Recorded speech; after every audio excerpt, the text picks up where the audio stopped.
Welcome! This presentation will explore the different methods municipalities can use to fund their capital budgets and how cities and towns can monitor levels of capital spending. Cities and towns should maintain a steady balance of capital investment in the annual budget.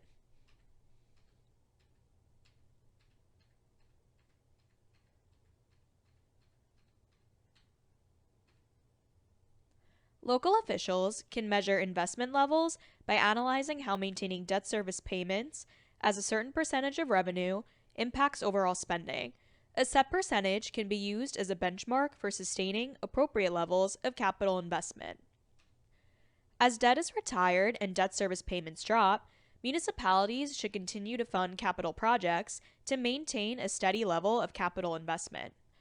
Otherwise, as debt service obligations decrease, it creates room in the operating budget that can be filled by increased departmental spending. As this happens over time, a community risks losing investment capacity as the debt service budget shrinks relative to operating costs. If this continues, a community may not be able to finance necessary projects when the need arises. Local officials should codify borrowing policies and benchmarks in a capital planning policy to preserve capital investment capacity in the long term. This slide shows an example debt management table.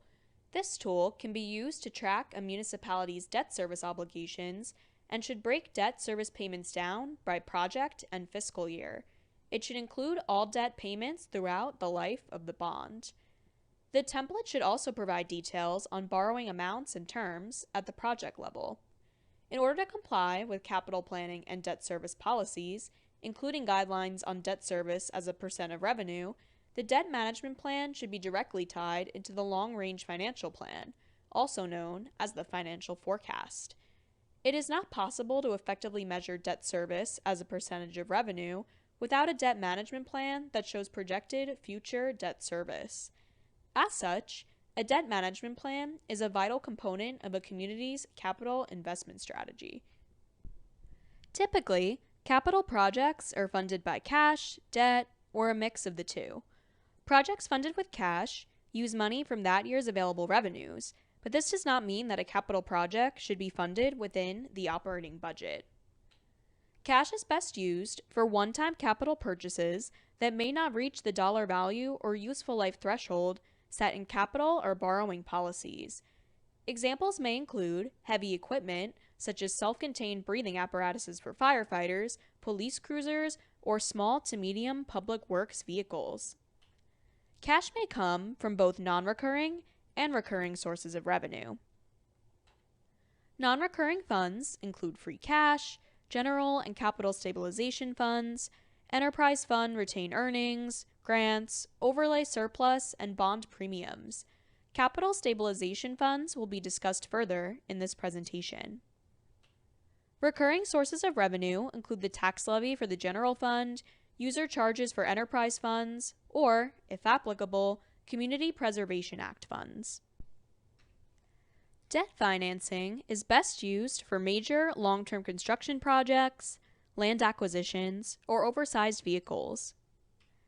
A city or town's capital investment policy should set the minimum cost and useful life thresholds for what qualifies for debt financing. Debt may be financed through the debt service line of the general fund and enterprise fund operating budgets. However, some projects, like constructing a new high school, may be of sufficient scope to exceed a community's levy limit and require seeking a Proposition 2.5 debt or capital exclusion via referendum. All of these considerations should be taken within the context of the need for municipalities to maintain a steady level of capital investment, as previously discussed in this presentation. Massachusetts general law allows for the creation of stabilization funds for any municipal purpose, including for capital spending. This type of funds can help create reserves for capital spending.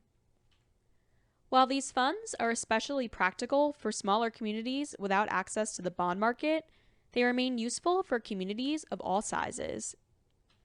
Communities can use these funds to reduce the tax impact of debt service or capital project costs. A two-thirds majority vote of the municipality's legislative body is required before spending from the fund.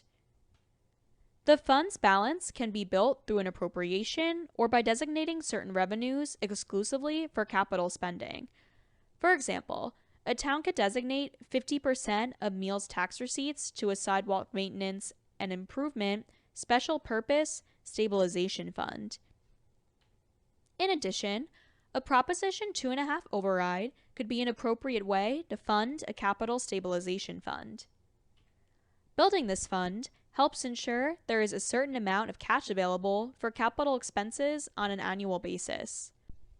For more information on this or other best practices, please visit mass.gov/DLS or contact the Technical Assistance Bureau at tacontact@dor.state.ma.us or at 617-626-2358.